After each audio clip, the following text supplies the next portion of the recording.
আজকে এখানটায় আছে রাইড লেগেছে হিন্দু মুসলমানে। তো আমি তো ভীষণ ভয় পাচ্ছিলাম, কারণ এখানটায় গাড়িও জ্বালিয়ে দিয়েছে, গাড়ি ভাঙচুর করেছে জংশনের দিকে। তো আমার এক দুজন বন্ধুকেও আটকেছিল, আবার ওরাও বেচারা মারধার খেয়ে পালিয়েছে মোটামুটি। তো আমি একটা অন্য রাস্তা বেছে নিয়েছি আজকে। তো এদিকে প্রথমে তো পুলিশ এন্ট্রি করার পর পুলিশরা বলছে এদিকে যা, আর বললো নিজের গাড়ি এখানটা বার হওয়া উচিত ছিল না তোর, আজকে গাড়ি ভেঙে দিলে পাবি না। তো ওরাও ঠিক বলছে।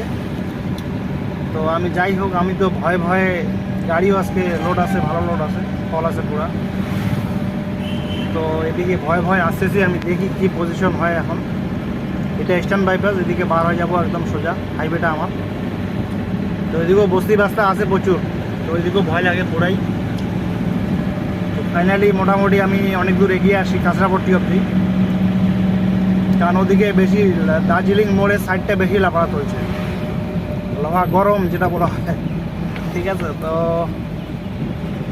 এদিকেও তো মানে মুখটা শুকনো করেই গাড়ি চালাচ্ছি, কারণ কখন কি হয় বলা মুশকিল, কারণ এখানটা অনেক বড় লাফাড়া হয়েছে। তো জাতি নিয়ে একটা, তো এটার জন্য একটা বড় ইস্যু আছে এখানটা শিলিগুড়িতে। আজকে সব বন্ধ মোটামুটি, তো সব দিকে দেখো সব থমথমে, সব কিছু বন্ধ, বাজার ঘাট সব বন্ধ, কোনোটাই খোলা নাই। দেখো সব বাজার ঘাট টোটাল বন্ধ একদম, নাহলে এগুলো জমজমাট জায়গা এটা। তো এটা পালন করা উচিত আমাদের হিন্দু ভাইদের, কারণ এটা হিন্দু নিয়ে লড়াইটা চলছে। তো দেখি, ভগবানের নাম নিয়ে এগিয়ে যাচ্ছি, কি হয় আগে।